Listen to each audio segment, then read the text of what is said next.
আসসালামু আলাইকুম ওয়া রাহমাতুল্লাহি ওয়া বারাকাতুহু। কী অবস্থা সবার, কেমন আছেন? আলহামদুলিল্লাহ, আজকে আমার মনটা ভালো, আশা করি আপনাদেরও মন ভালো হয়ে যাবে। আমাকে যারা ফলো করতেছেন 2 বছর যাবৎ, আমি 2 বছর যাবতই বলে আসছি যে মালয়েশিয়া খুলবে, মালয়েশিয়া খুলবে, মালয়েশিয়া খুলবে। অনেকেই বিশ্বাস করতে পারেন নাই। তা আমি মাঝে মাঝে বলছি যে দেখেন, আমি যে কাজটা করি এইটার সাথে আমি জড়িত আছি, আমি রিলেটেড। সুতরাং এটার সম্বন্ধে কি প্রতিনিয়ত যে খোঁজ খবর সেটা আমরা রাখি, আমরা ভালো জানি খুলবে কি খুলবে না। তো যাই হোক, অবশেষে মালয়েশিয়ার শ্রমবাজার খুলে গেল, অর্থাৎ যত প্রতিবন্ধকতা ছিল সব শেষ। মেডিকেল লিস্টের নাম চলে আসছে, এজেন্সি যারা প্রসেসিং করবে তাদের নামও চলে আসছে। তবে আবারও সেই 25টা লাইসেন্সের মধ্যেই প্রসেসিং করতে হবে। এখন আমি আপনাদের সাধারণ যারা আছেন তাদেরকে একটু বুঝাইয়া বলি যে এই 25টা লাইসেন্সের বাইরে কেউ কাজ করতে পারবে কি না। 100% কাজ করতে পারবে। 25টা লাইসেন্সের কাজ কি?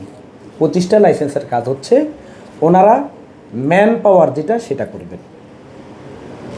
এই ম্যান পাওয়ারটা কি এই 25টা লাইসেন্সের বাইরে কেউ করতে পারবেন না, কিন্তু কাজ সবাই করতে পারবেন, এতে কোনো প্রবলেম নেই। যাদের লাইসেন্স আছে সবাই কাজ করতে পারবেন। তো আমি আপনাদেরকে একটু একটা জিনিস দেখাই দিচ্ছি, যেহেতু আপনারা অনেকেই সাধারণ মানুষ জানেন না, বুঝেন না। আপনারা আপনার যে গুগল আছে, গুগল ফোনের মধ্যে এই যে গুগল, এখানে গিয়ে আপনি ক্লিক করবেন, তারপরে লিখবেন FWCMS। এই যে FWCMS লিখলাম, লিখে এবার আমি FWCMS-এ ক্লিক করলাম। এই যে এটা আসলো, দেখছেন? এটা আসার পরে এবার আমি আবার এখানে ক্লিক করলাম। এখন কি আসছে? এই যে সার্ভারটা চলে আসছে। এবার আপনি স্ক্রল করেন করে নিচের দিকে যান। নিচের দিকে গেলে আপনি দেখবেন এখানে নিচে লেখা আছে রিক্রুটমেন্ট এজেন্সি, এই যে মডিউলস, তারপরে লেখা আছে কি এখানে আরও অনেকগুলো লেখা আছে। এখানে দেখবেন নিচে এই যে মেডিকেল সেন্টার, তারপরে নিচে লেখা আছে দেখেন রিক্রুটমেন্ট এজেন্সি। এই যে রিক্রুটমেন্ট এজেন্সি, এই রিক্রুটমেন্ট এজেন্সিতে আপনি ক্লিক করেন। এখানে ক্লিক করার পরে এখানে দেখবেন এই যে সিলেক্ট কান্ট্রি। এখানে কি আপনি বাংলাদেশের নামটা লেখেন, বাংলাদেশের নামটা লেখেন। বাংলাদেশের নামটা লিখে আপনি সার্চ করেন। এই যে বাংলাদেশের নামটা লেখার পরে এখানে কি কোন কোন লাইসেন্সগুলো প্রসেসিং করবে সেটা কিন্তু এখানে চলে আসছে। এতদিন কি এটা ছিল না। যেহেতু এটা চলে আসছে, তার মানে হলো কি কার্যক্রম শুরু, আর কোনো বাধা বিপত্তি নাই। এরপরেও যদি কারো বোঝার প্রবলেম থাকে তাহলে তার আর বোঝানো সম্ভব নয়। তো যাই হোক, এখন কথা মালয়েশিয়ার শ্রমবাজার শুরু হয়ে গেছে। আমি আপনাদেরকে সাবধান করছি, সতর্ক করছি।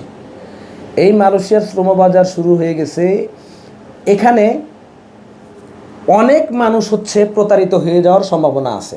যেহেতু কর্মী যাবে সীমিত, তো এই সীমিত কর্মী যাওয়ার মধ্যে প্রচুর মানুষ মালয়েশিয়ার যাওয়ার জন্য আগ্রহ থাকে। কিন্তু কথা আপনি বই জমা দিলেন, আপনার কাছে টাকা নিয়ে গেছে, পয়সা নিয়ে গেছে, ভিসার খবর নাই, 3বার 4বার মেডিকেল করাচ্ছে, ঘুরাচ্ছে। এগুলো থেকে সাবধান। আপনি আবেগের বশে, হুজুগের বশে পাসপোর্ট টাকা জমা দিয়ে ধরা খাওয়ার কোনো প্রয়োজন নাই। এদিক থেকে সাবধান এবং সতর্ক থাকেন, বারবার বলছি। আপনি মেডিকেল করবেন, মেডিকেল ফিট রিপোর্ট পাইলে এরপরে আপনি একটা লেনদেনে যাবেন। এরপরে আপনার অনলাইন হবে, অনলাইন চেক দিবেন। তারপরে কলিং হবে, কলিং পিন দিবে। আপনি যেই কোম্পানিতে বই জমা দিয়েছেন সেই কোম্পানির নামে কলিং পেপার আসছে কিনা চেক দিবেন, তারপরে একটা পেমেন্ট দিবেন। এরপরে ই ভিসা আসবে, ই ভিসা পাওয়ার পরে একটা পেমেন্ট দিবেন। এইভাবে আপনি আগাবেন। আপনার একজনে বললো যে বইয়ের সাথে টাকা না দিলে হলো কি ভিসা হবে না, তখন কি করবেন? মেডিকেলে যদি আনফিট হন তাহলে ধরা খেয়ে যাবেন। Be careful. আর আপনারা যারা গ্রাম থেকে যাবেন, আপনারা অনেকেই বিশ্বাস যে আমি গ্রাম থেকে যাব, ঢাকায় গেলে অফিসে আমার টাকা পয়সা মেরে দিবে। একটা কথা মনে রাখেন, অফিস কারো টাকা মারে না। অফিস কারো টাকা মারে না। এটা আপনাদের ভুল, বা এটা আপনাদের সাহসের অভাব, যে ঢাকায় যাব, একটা অফিসে যাব, এই সাহসের অভাব। এটা থেকে আপনারা বের হয়ে আসেন। তো যাই হোক, মালয়েশিয়ার জন্য আলহামদুলিল্লাহ যেহেতু কাজ শুরু হয়ে গেছে, আমাদের আমাদের কোন কোন কাজগুলো আছে আমি বলে দেই। আমি কোম্পানির নামগুলো বলবো না, আমি শুধু আপনাদেরকে বলে দেই। আমাদের প্রথম চান্সে কনস্ট্রাকশন আছে, এরপরে শিপইয়ার্ডের একটা কাজ আছে। শিপইয়ার্ডের যে জেনারেল ওয়ার্কার, এটার বেসিক বেতন 2000 রিঙ্গিত। তারপরে আমাদের মুরগির ফার্মের এটাও প্রথম ঢুকবে। তারপরে প্লাস্টিক ফ্যাক্টরি এটাও প্রথম ঢুকবে। এরপরে 3টা সুপার শপের কাজ আমাদের প্রথম ঢুকবে। আমি নাম বলবো না, নাম আপনার অফিসে এসে দেখে নিতে হবে, নাম বলবো না। এরপরেও আমাদের যতগুলো কাজ আছে এখানে লিস্টের মধ্যে নাম আছে, আমাদের যতগুলো কোম্পানির কাজ আছে, কিন্তু আমি নাম বলবো না। নাম আপনি অফিসে এসে দেখা এরপরে জমা দিবেন। আর যাদের বয়স 18 থেকে 42 তারা অফিসে আসবেন। 18 থেকে 42-এর উপরে যার একদিন বয়স, তার অফিসে আসার দরকার নেই, কারণ কোম্পানি 42-এর উপরে নিতে চায় না, যদি অ্যাপ্রুভালে 45 পর্যন্ত উল্লেখ থাকে। ঠিক আছে। আর মালয়েশিয়ার জন্য কী কী ডকুমেন্টস লাগে? মালয়েশিয়ার জন্য আপনার অরিজিনাল পাসপোর্ট, আপনার এবং আপনার বাবা মার এনআইডি কার্ডের ফটোকপি, রঙিন কপি, বিএমইটির রেজিস্ট্রেশন, 3 দিনের ট্রেনিং সার্টিফিকেট এবং আপনার নিজের নামে ব্যাংকের অ্যাকাউন্ট নাম্বার। আর আপনি যখন বিএমইটির রেজিস্ট্রেশন করবেন তখন নমিনি অ্যাড করে দেবেন। নমিনিটা কেন লাগে সেটা বলে দিচ্ছি। আপনি যদি বিদেশে যাওয়ার পরে কোনো দুর্ঘটনার কবলে পড়েন, আল্লাহ না করুক মানুষ মরণশীল কোনো দুর্ঘটনা ঘটে যায়, সেই ক্ষেত্রে ইন্স্যুরেন্সের একটা ক্ষতিপূরণ আছে। এই ক্ষতিপূরণটা আপনার নমিনি পাবে, যাকে নমিনি দেবেন সেই নমিনি পাবে। তো এই ডকুমেন্টসগুলো কমপ্লিট করবেন। আবার এর মধ্যে অনেকের প্রশ্ন আছে যে আমার তো জন্ম সনদ দিয়ে পাসপোর্ট করে আমি যেতে পারবো কিনা। আপনিও যেতে পারবেন, কোনো প্রবলেম নাই। যদি 18 বছর একদিন বয়স হয় আপনিও যেতে পারবেন, এতে কোনো সমস্যার কিচ্ছু নাই। তো যাই হোক, এখন কথা হইল আমাদের আল্লাহর রহমতে হিউজ পরিমাণ কাজ আছে, অল সেক্টরের কাজ আছে। এবং এখন কথা হলো যে আমার সব সেক্টরের কাজগুলো কি একদিন ঢুকবে কি না? জি না, সব সেক্টরের কাজগুলো একদিন ঢুকবে না। আমাদের যে কোম্পানিগুলো আছে আমরা সবগুলোর জন্যই পাসপোর্ট জমা নিচ্ছি, কিন্তু যখন যেটার ডিমান্ড ঢুকবে, আমি আপনার বুঝার স্বার্থে আবারও বলে দিচ্ছি। প্রথম হইলো আমরা লেবির টাকা জমা দেওয়ার পরে অ্যাপ্রুভাল বের হয়। অ্যাপ্রুভাল বের হওয়ার পরে এই যে এখন লাইসেন্সগুলোর নাম আসছে, মেডিকেলের নাম আসছে, এখন আমরা ডিমান্ড করতে পারবো। এর আগে কি আমরা ডিমান্ড করতে পারি নাই? অ্যাপ্রুভাল আমাদের আগেও হয়ে আছে, ডিমান্ড করতে পারি নাই, কারণ লাইসেন্সের নাম না আসা পর্যন্ত ডিমান্ড হয় না। ডিমান্ড করতে হয় একটা লাইসেন্সের নামে ডিমান্ড করবে। এবং যেই কাজগুলো আমার নামে একটা পাওয়ার অফ অ্যাটর্নি আসবে যে এই কাজের মালিক অমুক, তখন আমার কাজগুলো যে 25টা লাইসেন্সের যে কোনোটাতে তখন ঢুকবে অটোমেটিক, সেই লাইসেন্সে একটা মেল যাবে, আমার কাছে একটা মেল আসবে। আমি আমার মেল পেপারটা নিয়ে যাই হচ্ছে কি ওই লাইসেন্সে শো করব যে আমার কাজ আপনার এখানে ঢুকছে। তখন ওই লাইসেন্সে আমি ওই কোম্পানির জন্য যে বইগুলো জমা নিয়েছি সেই বইগুলো লাইসেন্সে জমা দিব। জমা দেওয়ার পর উনি আমাকে মাইগ্রাম স্লিপ দিবেন, এবং মাইগ্রাম স্লিপ দেওয়ার পরে আমরা আমাদের কর্মীদেরকে মেডিকেল করাবো। এটা হচ্ছে সিস্টেম। যাই হোক, মানুষের শুরু হয়ে গেছে, এটার জন্য অনেকের অনেক টেনশন ছিল, চিন্তা দূর আলহামদুলিল্লাহ। আর আমাদের অফিস এখন থেকে সকাল 8টা থেকে সকাল 9টা থেকে রাত 9টা পর্যন্ত খোলা থাকবে। সকাল 9টা থেকে রাত 9টা পর্যন্ত অফিস খোলা থাকবো। কাজের উপর ডিপেন্ড করে, কাজ বেশি অফিস বেশি সময় চলবে, কাজ কম অফিস কম সময়ে চলবে। আর একটা কথা আমরা বলে দিচ্ছি, আমাদের অফিসের যখন যে যাত্রীকে মেডিকেল করাবো, মেডিকেল ফিট রিপোর্ট পাওয়ার পরে 45 দিনের মধ্যে আপনার ফ্লাইট। কিছু যাত্রী আছেন যারা একটু বেশি চালাক, মাইন্ড করেন আমার কথায়, এই বেশি চালাক মানুষগুলো ধরা খেয়ে যাবেন, সাবধানে থাকবেন। আমরা যখন আমাদের দেখা গেছে একটা গ্রুপে 50 জন লোকের ফ্লাইট, 50 জনের একটা একটা করে ভিসা পাঠানো, ম্যান পাওয়ার পাঠানো প্রবলেম বা হোয়াটসঅ্যাপ ব্লক হয়ে যায়। এই জন্য আমরা আমাদের গ্রুপে বা আমাদের অফিস থেকে এরকম একটা চার্ট দিব, যেখানে লেখা থাকবে অমুক কোম্পানি অমুক তারিখে ফ্লাইট। যেই তারিখে আপনার ফ্লাইট তার একদিন আগে আপনাকে অফিসে আসতে হবে, এসে সব কিছু আপনার বুঝে নিয়ে আপনাকে ঢাকায় থাকতে হবে। অফিস যখন টিকিট পাসপোর্ট দিয়ে দেবে সোজা এয়ারপোর্টে চলে যাবেন। একজন একজন করে দেওয়া সম্ভব না, গ্রুপ ফ্লাইট। আর একটা কথা মনে রাখবেন, গ্রুপ ফ্লাইট কখনো মিস করা যায় না। গ্রুপ ফ্লাইট মিস করলেন মানে কি, টিকিট শেষ, জরিমানা আপনার ঘাড়ে। এই জন্য গ্রুপ ফ্লাইট মিস করা যাবে না, গ্রুপ ফ্লাইট কেউ মিসও করবেন না। আর মালয়েশিয়ার যেহেতু এই পুরাতন যে এমওই আছে চুক্তি, সেটা হলো ডিসেম্বরের 31 তারিখ পর্যন্ত, এর মধ্যে। এরপরে আবার নতুন চুক্তি হবে নিশ্চয়ই, কিন্তু তারপরেও আপনার মাথায় রাখতে হবে যেন প্রথম চান্সে আপনি চলে যেতে পারেন। কারণ গতকাল দেখছেন যে প্রায় 17,000 মানুষ যেতে পারে নাই। ক্লোজ করে দিছে। মালয়েশিয়ার শ্রমবাজারটা খুব জটিল। প্রথম চান্সেই আপনাকে ঢুকতে হবে বা ঢোকার চেষ্টা করতে হবে, এরপরে কিন্তু ঝামেলা হয়ে যায়। আর মালয়েশিয়াতে সকল কাজেই বেসিক বেতন 1700 রিঙ্গিত।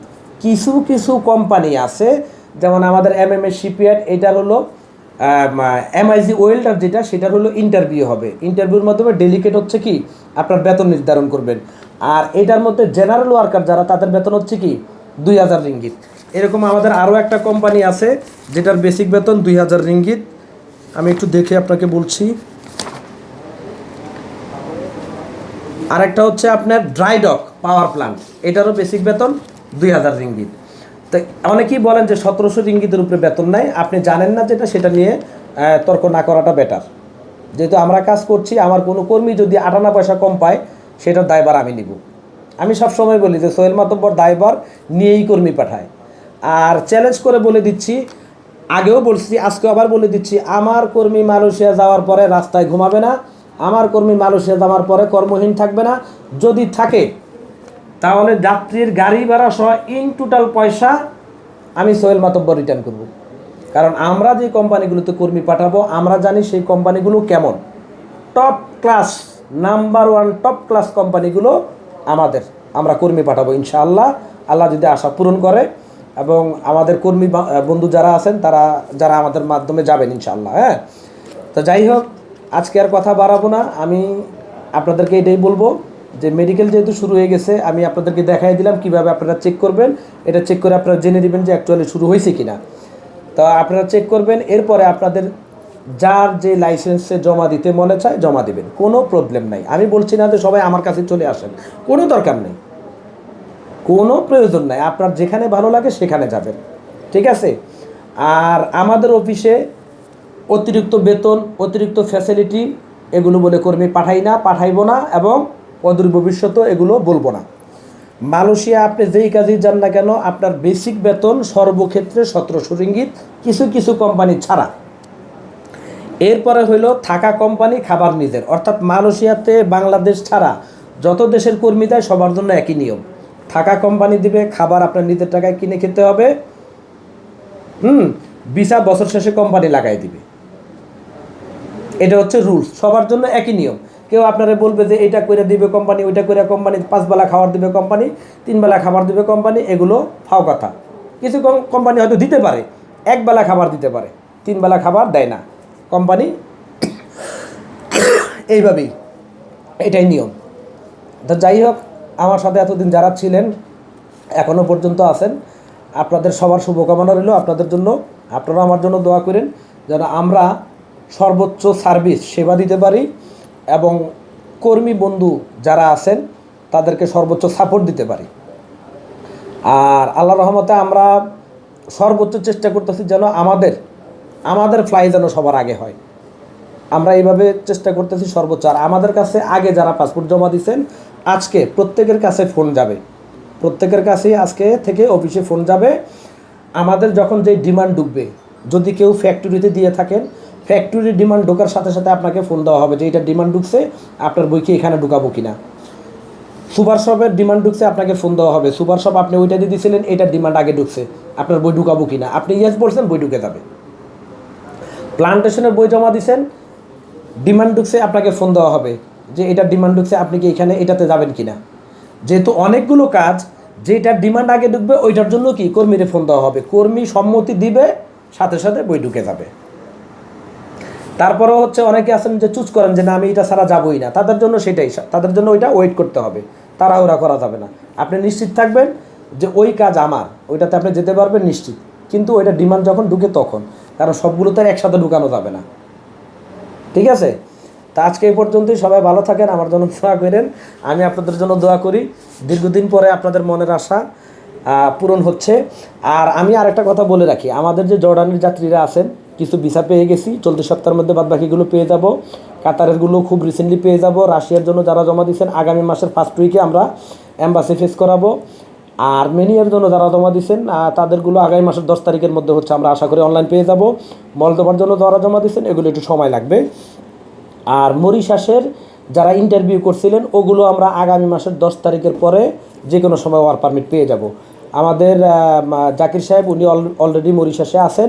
উনি 23 তারিখে, আগামীকাল 23 তারিখ বাংলাদেশে আসলে ওইটার আপডেট আপনারা জেনে যাবেন। আর আমার যেহেতু হোয়াটসঅ্যাপ ব্লক হয়ে যায়, আপনারা হচ্ছে হোয়াটসঅ্যাপে নক না দিয়ে আমাদের যে গ্রামীণ নাম্বারটা আছে টেলিগ্রাম চ্যানেলে জয়েন করে নেবেন। টেলিগ্রামে আমরা সকল আপডেট ইনশাল্লাহ দিয়ে দিব। আর আমার এজেন্ট ভাই যারা আছেন রেজিস্টার্ড করা এজেন্ট, আপনাদেরকে বলবো আল্লাহর হস্তে অনেস্টলি কাজ করবেন।